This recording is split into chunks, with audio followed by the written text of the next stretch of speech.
Full Service Radio is proudly supported and hosted by Simplecast, the easiest way for a podcast creator to publish and distribute audio on the internet. For more information, visit simplecast.com. Peace and welcome to the Edible Activist Podcast. I'm your host, Melissa L. Jones, broadcasting live from the lobby of the Line, DC. On this show, you hear from the voices of dynamic Black people and people of color in the agriculture, food justice, and healing space as they share empowering food narratives and perspectives that stem from the land, all while exemplifying the spirit of activism in their own edible way. Let's get started.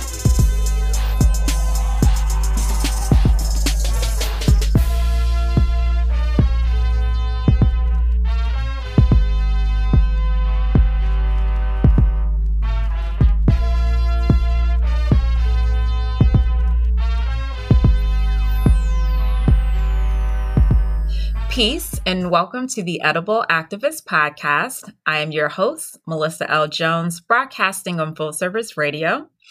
I am extremely honored to have an Edible Activist alum on the show, Gail Taylor, who is the owner and operator of 3 Part Harmony, a 2-acre farm in Northeast Washington, D.C.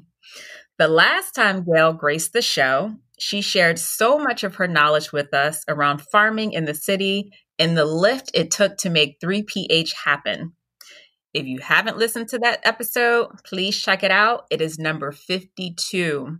Gail, welcome back. Thank you. It's a pleasure. Awesome.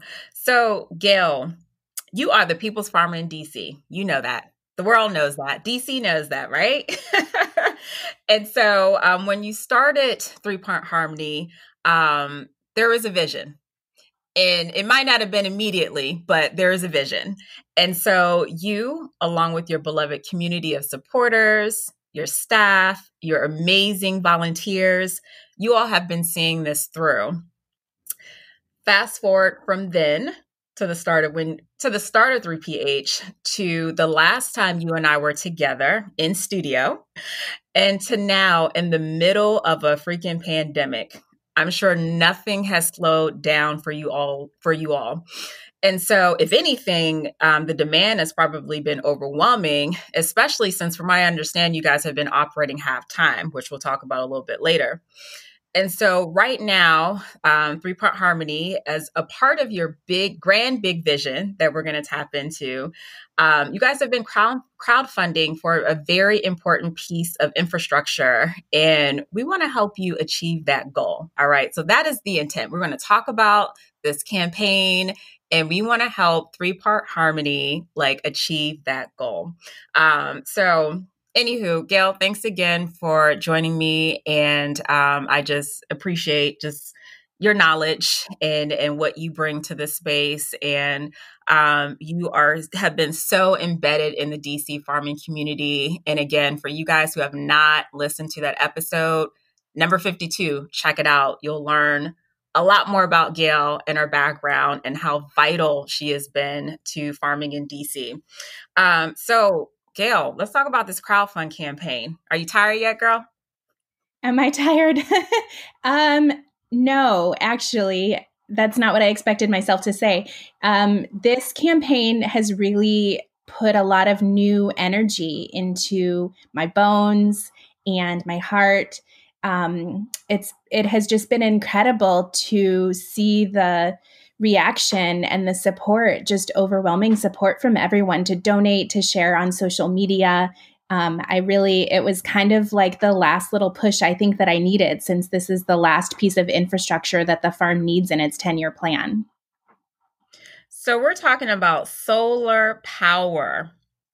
And so what I want to, just really break down is just really explain how this will continue to move 3 Part Harmony forward. I laugh because when we chatted via email, I know this vision, this is 10, you guys are approaching 10 years. And Gail's just like, you know what, this might just show my age. And I'm thinking Gail, Gail, aren't you 22 in farming, or at least look it? Yeah. But here we are, and you have been able to check things off your list. And again, with the support of your community that is like ride or die for you, your volunteers, your staff. And now you're just at this point where you're like, this is like the very like tail end of my vision. And I need help, and so the solar power will definitely help to continue to move Three-Part Harmony forward. But let's just tap into that a bit more. Like, what does this mean for the farm as a whole? So, it's really hard to grow vegetables without two key ingredients. Water is one, and cooling facilities is the other. And so electricity is how you power a refrigerator to keep the vegetables cool. And, we have been operating off the grid. Even with solar panels, we're still going to be off the grid in the middle of the city. We haven't been able to get that very important piece of figuring out how to have electricity at the farm to be able to keep a walk-in cooler there on site.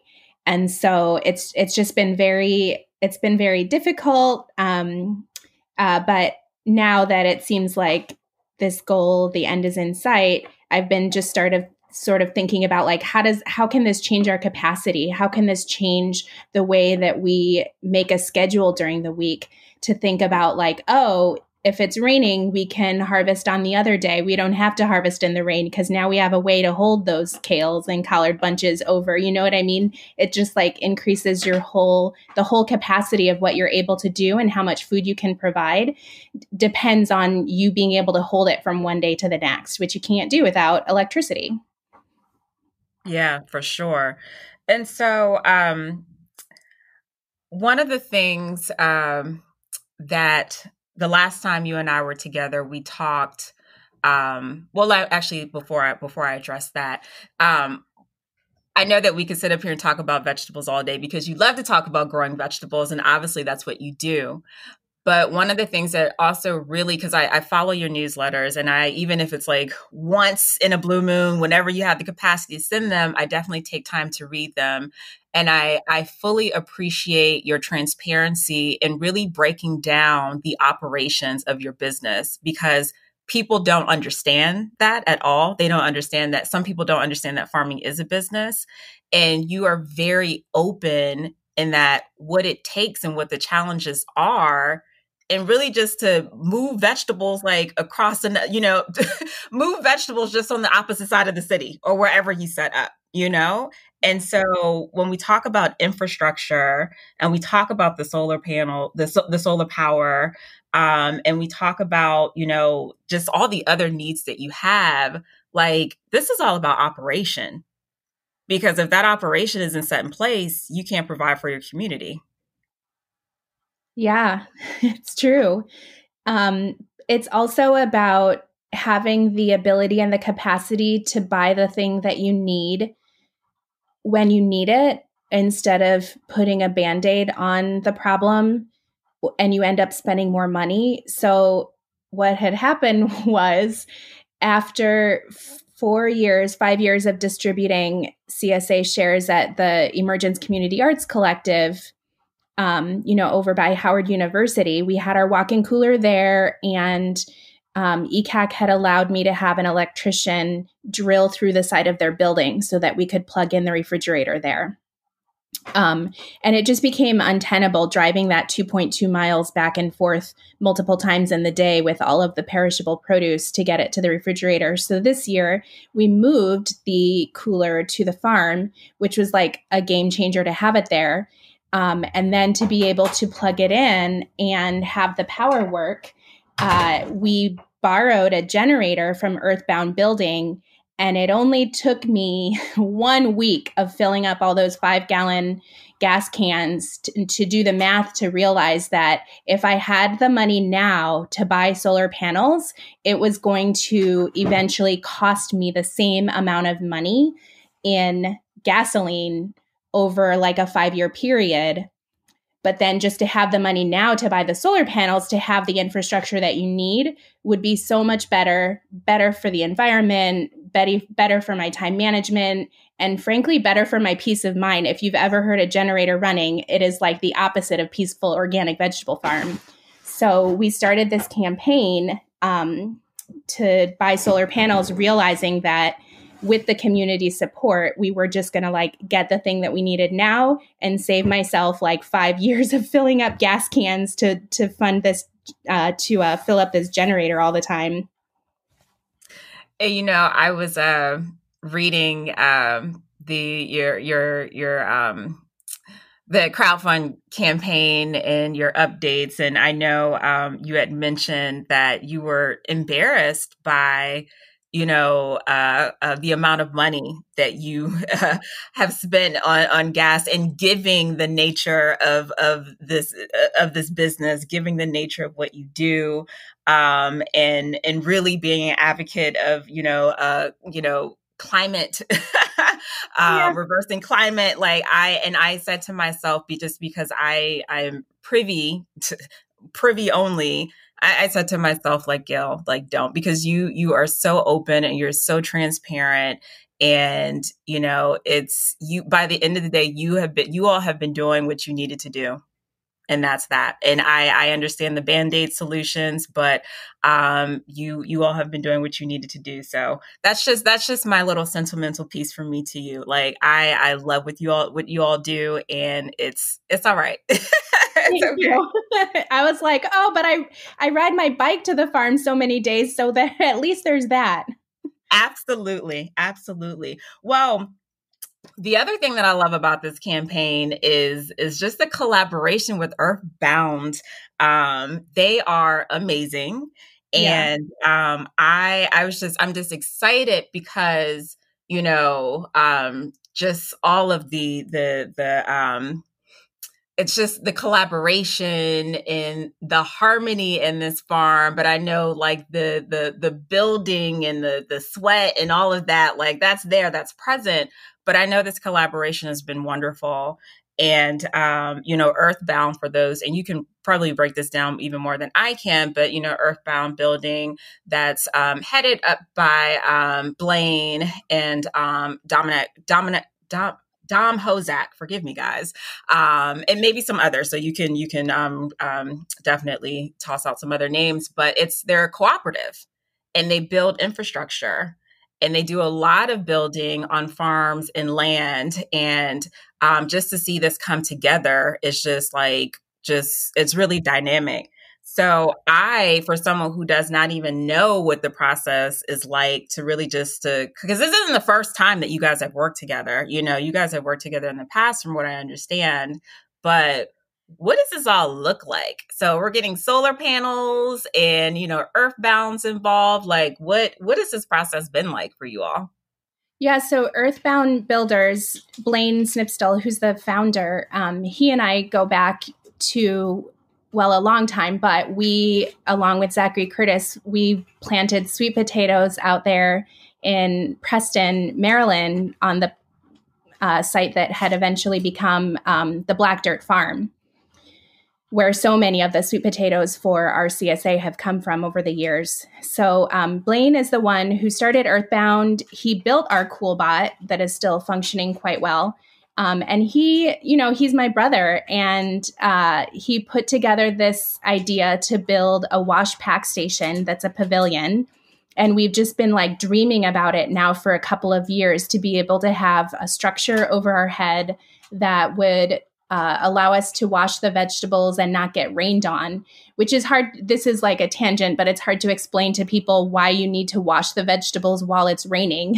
But you do, because the mud splashes and they actually are even dirtier. So anyway, we needed to be able to wash the vegetables, pack them for the CSA, and do all of that processing underneath the protection of the metal roof that they put up. Over the years, Blaine recruited Dom, who you've had on your show. I sat in the audience when you did that live interview with him. He's just so inspiring. And so Blaine and Dom, and then Ferris and Randy and some other folks on their team, they came out on October 31st and did like a community barn raising build, going through together, building this structure. They basically built what you would call like an A-frame crane. So it's like old infrastructure, hundreds of years old. Like this is how you build a timber frame without using a single screw. They prefabbed it at their workshop in Brandywine, Maryland, and all the pieces fit together kind of like IKEA furniture. That's how I explained it to folks. So they brought it out in their trailer at the end of October. And then it took like 24 of us, even with pulleys and wheels, to be able to carry the pieces of timber, thousands and thousands of pounds of lumber, and then put it together. And then once it was up, it was like, oh, this is it. We are so close now. The solar panels go on top of the metal frame. That is amazing. I mean, the work that Earthbound Building does is truly dynamic. Check them out. I believe they're on Instagram. I will get it for you all. It's Earthbound Build, Earthbound Building. Forgive me in advance, but just really amazing work. And just to see, like, I've witnessed, because I like borderline stalk them, I've been following them for quite some time now, and just seeing the things that they have built, it just really, I'm just in awe. And I can barely build a Lego set. So like big ups. Big ups. That is truly amazing. I definitely want to, back to your vision, which was a 10-year vision, Gail, because, right, you're like 22 and still farming. At least you look like you're 22. You look good. You look great, right? You look great. This was a vision that started 10 years ago when Three Part Harmony, was initiated and launched. And so I know that you've been taking some time just to reflect on, the beginnings of Three Part Harmony until now, and just and sharing this story with the community, sharing this story with a broader audience of supporters. And so I just want to touch on that vision because it was grand. And I know that it was no picnic. Farming is no picnic, right? No pun intended. But I just think it's just truly, I know this walk has been every bit of joy, challenge, ups and downs. But I just want to spend some time just to chat about the vision, because for those who don't know you, and for those who aren't too familiar with Three Part Harmony, I just think it would be great just to give like this very like high level overview of your vision from start to like now, because you have been on a roll and just checking things off your list. And I actually didn't even know about your 10-year vision. I did not know that, there was just like, hey, okay, we got this we want to get done. We're going boom, boom, boom, boom, boom. I know you're a strategist, you're an organizer, like innately, but I just want to give the audience a high level overview of what your vision has been for Three Part Harmony and leading up till now. Sure. Well, first of all, growing vegetables is the easiest part. And it's also my happy place, like after the hardest week. And when I come back to the farm to unload the tables and the tent from the farmer's market, what I want to do is lock myself inside those gates and listen to some podcasts and just until the sun goes down, be there by myself, weeding, planting, and whatever, something with the soil, with the plants. That's the joy part of it.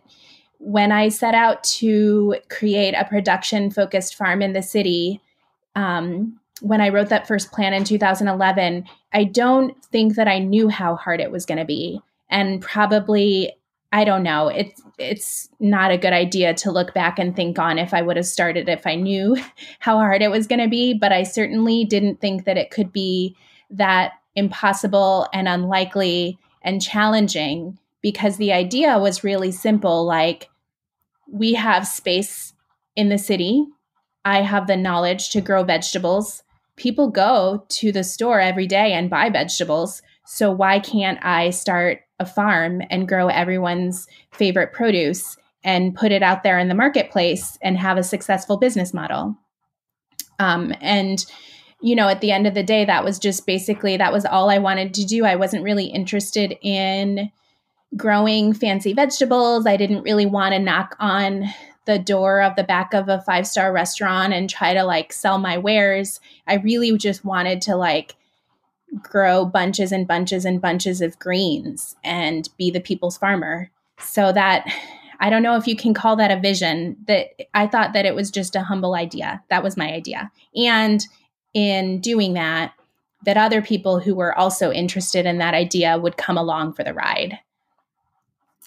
And it has been a ride. I remember I met you, I want to say it was about 3 or 4 years ago, maybe even 5, probably not that far back. And I remember stepping foot on 3-Part Harmony's soil, and just such a majestic and magical place, in a place that's so calming, and a place where, respect is here. Everyone who comes into this space will respect one another. And I just appreciate, the culture, if you will, that you just built around 3PH, in that, we have, different cultures and different backgrounds. And, so not only is this place where we grow food, this is a place where we respect one another, our values, and where we come from. And so I remember pulling from that since the very first time that I had stepped into the soil at 3-Part Harmony. So I just want you to know that, because that is just also part of what you've built. We think of farming, we just think of vegetables, we think of land, we think of grids, but there is a culture and there's a place to cultivate relationships. And so I just think that's just been extremely, extremely beautiful. The other part that comes with that is just I've mentioned this several times, community support. You definitely have this community around you that has been really the wings to your vision and to everything that you set forth to do. I think it's hard to step out and say, this is what I need. We need X amount of money. This is what I need. We have been putting Band-Aids on this for quite some time. That's hard. That's a vulnerable place to be in. It is. So I truly commend you. And just that, you've been open, everything that pretty much a lot of the things that we have on this farm has been through monetary, donations, from the community. But it definitely is a vulnerable space to be in, to say, this is what I need. The other thing is that, people, and I'm not intentionally trying to just generalize people, but just for the convenience, I love, and I talked about this in a previous episode, that I've been seeing news bites here and there of Black people specifically acquiring land, right? And so that's there's steps before that, but they're acquiring land. And I've seen, a number of crowdfund campaigns that I have contributed to. But also I've seen this story of, there are phases to this. It's not just oh, we have the land and, oh, we need to grow vegetables. There's a whole production piece to this. There's paying staff. There's operations. And, oftentimes people think it's just this one stop, of giving, if you will, to say, okay, they have the land, they're growing. And it's so much more. It's so much more than that. As you know, I'm not preaching to you, it's just so much more. And so, I definitely, I'm just going to pause right there, given that, provide us with just an understanding of I know this is, the part, the tail end of your vision, but I know it goes beyond that, there's so many more needs that are going to come with that to keep the farm fully operational, with the end goal of continuing to feed the community. Because just because you have the land and you're growing the vegetables, that's not enough. We need to continue to make sure that this engine is roaring. Yeah, I mean, I think one of the things for me too has always been that I never did anything by myself. From the beginning, Three Part Harmony Farm has always existed in the context of working collaboratively with other farmers. I created a MultiFarm CSA that expanded quite rapidly over the last 4 years. I always wanted to be part of a group of people who are thriving and, growing in what we want to do. And to me, that means thinking about not just what Three Part Harmony Farm needs, but what all the Black farmers need, what all the farmers of color need. I think this year really highlighted more than any other year just how hard and contradictory all of these moments are in which we live. It's like, one of the things that's been hard for me, and I see this reflected in other Black farmers especially, is like, we don't have access to the best markets. And so if I'm selling vegetables to my community and I live in a low-income community, then I quickly hit a ceiling, right? Like, I have a group of people who I want to see have access to good, healthy produce, but the amount of money that I can ask them to pay for a bunch of kale is a certain amount. Whereas if I could go to, like, say, the DuPont Circle Farmers Market, where farmers are making $3,000, $5,000, $10,000 on a Sunday, I would be able actually to charge a little bit more money per bunch of green and bring in revenue to my business that would allow me and facilitate me to, on the other days of the week, do that kind of distribution that's happening in the low income neighborhoods. And so I find myself in this situation, and I think that it's true for a lot of Black farmers. It's like, you see my face and you just think like, oh, she's the person who wants to help make sure that everybody has access to affordable, healthy produce. And that's true. But the way that happens is that there has to be money coming into the business to be able to facilitate me to do that. And so it's this like vicious cycle where it's like, you want to have this economically viable thing happening, but doors are closing that are open to white farmers. And, that became very clear this year. There was actually quite a scandal about it with the people questioning, like, how do farmers get into the DuPont Circle market? What's the process? Is there transparency? How come you don't have really very many Black farmers at that market? And so all of a sudden, from one weekend to the next, you show up on a Sunday and now there are 2 new Black farmers. And it's been a game changer. I can tell you from personal experience talking to these folks, it's just a game changer to know that you can show up to the market, load up your trailer, and sell every single thing. One of our closest partners is Ann Sutton, who's the owner of Deep Roots Farm in Brandywine. And she was one of the 2 Black farmers that got into that market. And she would tell me how amazing it was in the beginning. Like, she would show up and there would be, at the end of the market, 1 pint of cherry tomatoes that wasn't even totally full, and someone would walk up to the table and ask if they could buy it. The demand was insatiable. And halfway through the season, she realized that she hadn't planted enough and that next year she needs to plant more to be able to reach her full potential at that market. And so juxtapose that to the realities that we had been living in and the struggle of always having too much produce and not enough people to buy. It's just such a different possibility in my mind, and makes me think like, oh, so that means if I can grow the vegetables and if I have the infrastructure at my farm, now the tide is turning. And now people understand, like, this is how we want to support our Black farmers. We need to buy from them. We need to support them, but also you need to understand like all of the infrastructure needs and the staffing, everything that goes into setting up a successful business, that has to be part of it too. So much to pull from that, Gail. So much to pull from that. I have to do a call to action right now before I get into what I want to say, before I expound on what you just said, Gail. Really quickly, tell folks where to find the Crowdfund campaign, whether it's via the website, social media. I just want to shout that out really quickly before I proceed. The best place to go is to follow us on Instagram. We are at 3PH Farm. I find myself going on Instagram and liking my own posts these days because, to be honest, I'm not the person who does all of that social media. And if you go there, there's a link tree link there on Instagram where you can click on the GoFundMe link to donate to the 3PH Solar Power campaign. Support Black farmers.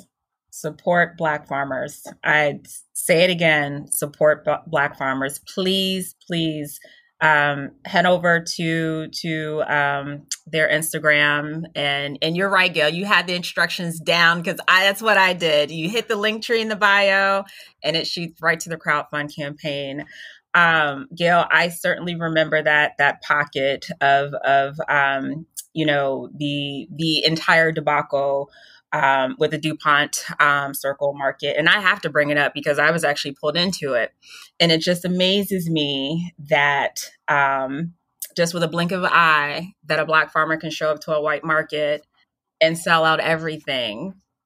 And just the struggles that many of farmers who I have talked to personally have had so much like leftover produce. And I mean, these are in neighborhoods, obviously underserved neighborhoods. And the question of why the lack of Black farmers, even purveyors of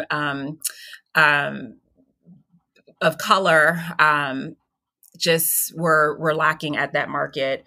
And I had so much to say. And I actually even had a conversation with the ED, which I can say.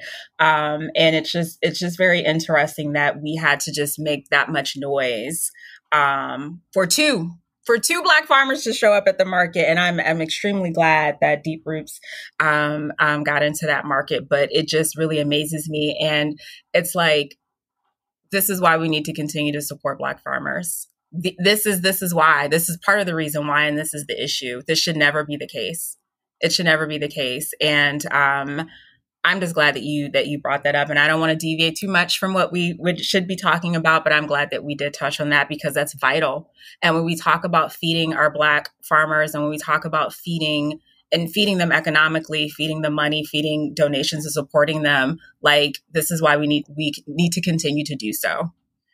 This is just why. So anyway, I digress, but I definitely want to chat about Deep Roots Farms just a bit because I know that it was a wonderful collaboration that you all had with the CSA, and talk about Black female farmers. Okay, dope. But first of all, let me just say, like, Black women this year just killing it in general. Okay, killing it. But we're going to talk about Black female farmers. And I just definitely want to touch on that collaboration with regards to the CSA that you all have at 3-Part Harmony. Like, so dope, so excited, so excited. Yeah. For 3 years, I ran the MultiFarm CSA, and we had almost a dozen different contributors. And I always intentionally worked with farmers of color or farms owned by women or gender non-binary folks. But I always prioritized really building relationship and supporting more Black farmers, and going back to that lack of access piece. And so the relationship that I had built with Gail Ann was just growing over the years. And so last year I said to her, hey, let's just do this together. 2 farms, Deep Roots Farm, 3-Part Harmony Farm. Let's do a full CSA collaboration. And it was really a way to sort of work more closely with her, but it also was a way to really bring somebody into this partnership and really be able to do it together instead of just me being like the buyer, which is a lot, the CSA had sort of developed to like, I would text the farmers, what do you have? And then they would deliver it and I would cut them a check. And so this was like a huge step where it was like, we were really doing this project together. And it was really great. It was fun to do that with her. That's awesome. I need to meet the other Gail. I have not met the other Gail yet, Gail. We're going to make that happen. That's because she's always working. I get it. In due time. In the meantime, we're shouting out Gail, like, go Gail. You are an amazing being. And I've heard so much about you, but that's great.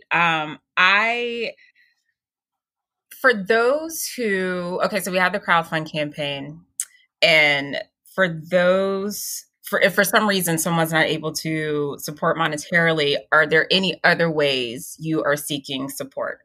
And you can be honest and say, you know what? No, we need, and let me be clear. So we are, and I say we because I'm making myself part of this too. And I did donate. Okay. I did donate. So you did. I Thank you. You are welcome. Without any questions asked, it's just immediate, response for me. But, you are raising $30,000 and where are you at right now? We are at just over 18,000. So we're halfway through the campaign, but more than 2/3 of the way to the goal. Awesome. All right. So you guys heard that. So we need to help get Gail to $30,000. All right. Somebody got 12 grand out there. Who has 12 G's? Like, just go ahead. We know you got it. Sounds like a lot of money to me. Go ahead and hit that submit button. We know you got it. But on a much more serious tip, I really hope that I actually know that you're going to reach that goal. If for some reason someone's not able to contribute monetarily, are there other ways that you're seeking support, or are you just like, no, we need the money, and that's okay. Like that is a-okay, because we need things that fold. We need dollar bills that fold. We definitely need the money, but I also have never been a person who can only see cash currency as like the only support. We've never, ever, ever functioned like that. I just first want to say like $1, $5 contribution just to see, like right now, I think we're at 176 backers. And so separate from looking at the $18,000, it's like, wow, almost 200 people have supported this campaign. And that just feels like almost 200 hugs to me. So if it's just like $1, $5, we appreciate that. We also, it has been super, super essential, all the people who've been resharing on Instagram. And like I said before, even it's not me who's on that social media very much at all. It's Amanda and Tyler and Violet and the folks who are taking photos, who are reposting, who are creating images that can be reposted by everybody. So everybody who's out there active on Instagram and social media, share it with your networks. If you don't have more than a couple bucks to donate, think about who you do, who does. As we get into this sharing time of year, people asked, can I promote this as like instead of a Hanukkah gift or instead of a Christmas gift or, as like part of celebrating Kwanzaa? Yes, definitely. Absolutely. Pass it along, pass it forward. It can be you, it can be someone you know. And then also like the in-kind thing, like in this moment, we are not actively accepting in-kind donations, but I am always open. You can send me an email. People have been writing to me and saying like, oh, well, I work at a solar power company. Do you want to get another quote to compare? Yeah, totally. That we also are open to that as well. Oh, that's really good to know. That is really good to know. So, all right. If you support Black farmers, Black women farmers, fresh food, homegrown food, like, guys, please consider supporting. What helps the most is, as Gail has said, like the power in sharing. So be intentional about it, like send those intentional messages and those emails so we can get the word out. I find that helps the most, but the power of sharing, like it's real. It's real. Gail, what is next? What is next after this? Are you even thinking about next? If you're just thinking about a nap, that's fine because you deserve one. Yeah, not yet. It's the off season. Last year I started a part-time job at Future Harvest. And so in the moment right now, besides this little lunch break, I am working full-time organizing a conference for the sustainable ag community in the Chesapeake region. And that is basically what my brain power is going to right now. I have been postponing for a couple of years now, and I think maybe it will happen in January, giving myself the gift of like going to a place where I turn off my phone and make the next 10-year plan. And so I think that's what's next. Things that are on my mind right now, I'm a member of the Black Dirt Farm Collective, and which Blaine from Earthbound is also a member. And we have been saving money and looking at property in Maryland, one of the things that I think is really important right now, in addition to building up Black farmers, is building up Black wealth. And in the United States, land is wealth. That's something that you pass on to your children. And that stability of owning land is really how you set a stable foundation for the future. And so what's next for our group? And now that 3-Part Harmony Farm is going to be a little bit like on autopilot, the soil is strong. I said this year, the vegetables are growing themselves pretty much.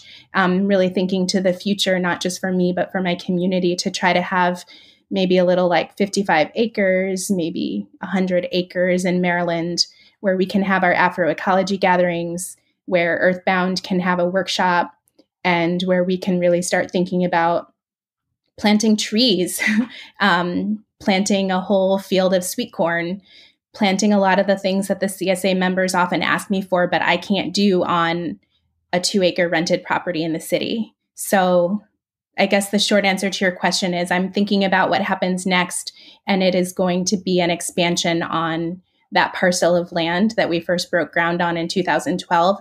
It will be building for our future with the community. Whoa, that's a whole nother episode. Yeah. That's a whole nother episode. Land, Black wealth, all, I mean, hand in hand. I have to tell you, I was just, as you were talking, I don't know if you know this, Gail. So I was in Mississippi not too long ago. Spent a month there. I was helping my grandparents out. Got a chance to venture to Mount Olive, Mississippi, a town of less than 1,000 people, where my great grandfather was a sharecropper. Had a family friend show us that. I mean, it's just land. And so as you're talking, I'm just envisioning the pine tree where my great grandfather and my great grandmother lived and farmed on. And that land is not owned by us. It's owned by a white guy. And that is like that's my project. It's my explorative journey project, if you will, and just tapping in more into my roots, but also just seeing the land of where my greats farmed and taking the next steps to reach out to those who own that land, because it just means so much to me. And so much more to be said, so much more to be shared. But that's great. That is awesome. And I look forward to those developments, because that is key. Land is key. And so that's awesome. Well, Gail, thank you again. I am going to shout out again your Instagram. And that's okay. You're not on it, Gail. You're growing vegetables. You don't have time. Media. I take sometimes I take photos and post them, and you can definitely tell the difference when I've taken them with my phone. I had to laugh. Oh my gosh, that's hilarious. That is hilarious. Okay, so everyone, so to find the crowdfunding campaign for 3-Part Harmony Farm, go follow them on social media. That is the number 3PH Farm. And if you click the Linktree button in the bio, there's a tab that will bring you to the crowdfunding campaign. She is more than halfway there. And we just want to continue to support our Black farmers, our Black women farmers. And we need to push, they need money. We gotta sustain operations, and I just really want to see this through. And I know that you all will achieve this, and I'm happy to support in as much as I can and spread the word. And thank you for hanging out with me, Gail, because I got a busy farmer on the line with me, like for real. It is raining today. That's right. No, I'm just kidding. It's always a pleasure. I really appreciate you having me on your show to talk about this very important campaign. Awesome. Well, thank you everyone for listening, and we'll talk soon. Peace. Thanks for tuning in. You can catch today's episode on fullserviceradio.org, as well as iTunes and Spotify. Be sure to follow Food Talks in Color, that's just the letter N, on Instagram, Facebook, and Twitter for all updates. Are you an edible activist? Sure you are. Come join me on the show. Just shoot me a DM on the gram or connect with me at foodtalksincolor.com. And if you're interested in sponsoring this podcast, let's connect. Peace and blessings. And remember, in the words of Baba Tariq Adunu, there is no culture without agriculture.